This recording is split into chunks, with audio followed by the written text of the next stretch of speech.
एक गांव में एक गरीब लड़का सुमित रहता था। उसका एक भरा पूरा परिवार था जिसका लालन पालन करने के लिए उसे कई बार दिन रात काम करना पड़ता था। रोज की तरह आज भी काम पर जाने से पहले सुमित ने अपना खाने का डिब्बा बांधने के लिए अपनी पत्नी से कहा, मुझे आज आने में देर हो जाएगी, शायद मैं रात को ही आऊं। इतना कहकर सुमित अपने काम पर निकल गया। काम पर जाने का रास्ता एक जंगल से होकर गुजरता था। वहां जैसे ही सुमित पहुंचा, उसे कुछ आवाज सुनाई दी। जैसे ही सुमित कुछ पास गया तो उसने देखा कि एक साधु भगवान का मंत्र जपने के साथ ही हंस रहा है। हैरान होकर सुमित ने पूछा, आप ठीक हैं? उस साधु को सुमित नहीं जानता था, लेकिन साधु ने एकदम से उसका नाम लेकर कहा, आओ सुमित बेटा, मैं तुम्हारा ही इंतजार कर रहा था। मैं भूखा हूँ, मुझे अपने खाने के डिब्बे से कुछ खिला दो। उसका नाम बाबा से अपना नाम सुनकर सुमित हैरान था, लेकिन उसने कोई सवाल नहीं किया और सीधा अपना खाने का डिब्बा निकालकर उन्हें दे दिया। बेटा, मैं तो सारा खाना खा गया, अब तुम क्या खाओगे? मुझे माफ करना। सुमित ने कहा, कोई बात नहीं बाबा, मैं काम के लिए बाजार जा रहा हूं, तो मैं वहीं कुछ खा लूंगा। यह सुनकर उस साधु ने सुमित को खूब आशीर्वाद दिया और भेंट के तौर पर एक हथौड़ा दे दिया। सुमित ने कहा, आपका आशीर्वाद काफी है, मैं इस हथौड़े का क्या करूंगा, इसे आप ही रखिए।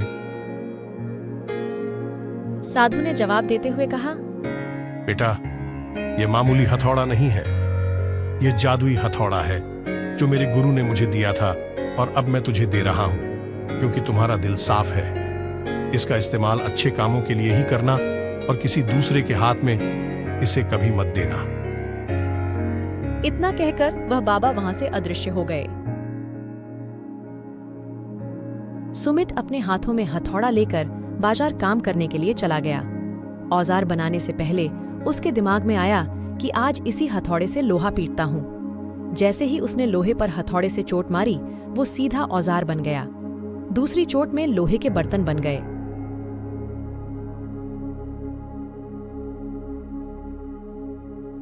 सुमित समझ गया कि यह सही में जादुई हथौड़ा है। वो जो बनाने की सोच के साथ लोहे पर चोट मारता, लोहा सीधा वहीं बन जाता। जादुई हथौड़े की वजह से सुमित का काम जल्दी खत्म हो गया और वो अपने साथ ही उस जादुई हथौड़े को घर ले गया। इसी तरह रोज सुमित उस हथौड़े से जल्दी काम खत्म कर लेता और कई बार ज्यादा बर्तन बनाकर उन्हें गांव के लोगों को भी बेच देता था। धीरे धीरे उसके घर के हालात पहले से कुछ ठीक होने लगे। एक दिन गांव का मुखिया उसके घर आया और बोला, हम गांव वालों को शहर जाने में बहुत ज्यादा समय लगता है। क्या तुम अपने हथौड़े से गांव और शहर के बीच आने वाला एक पहाड़ तोड़ने में मदद करोगे? इससे बीच में एक सड़क बना लेंगे और गांव से शहर का सफर आसान और छोटा हो जाएगा।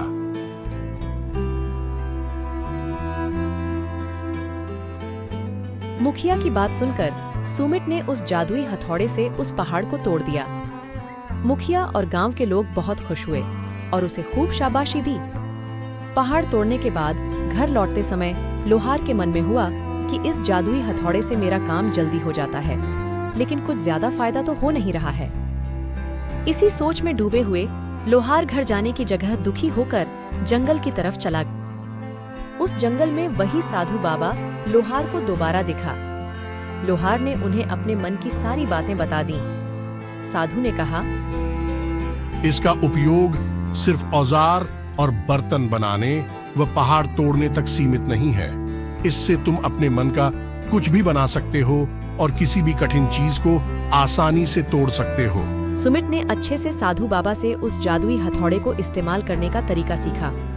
उसके बाद सुमित ने बहुत धन कमाया। आज सुमित एक अमीर आदमी बन गया है। अभी भी वो जब भी जरूरत महसूस होती है, उस जादुई हथौड़े का इस्तेमाल कर लेता है।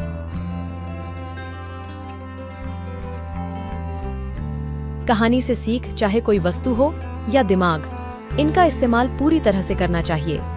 साथ ही अपने पास मौजूद सामान का मोल समझना जरूरी है। व्यर्थ हताश होने से काम नहीं बनता।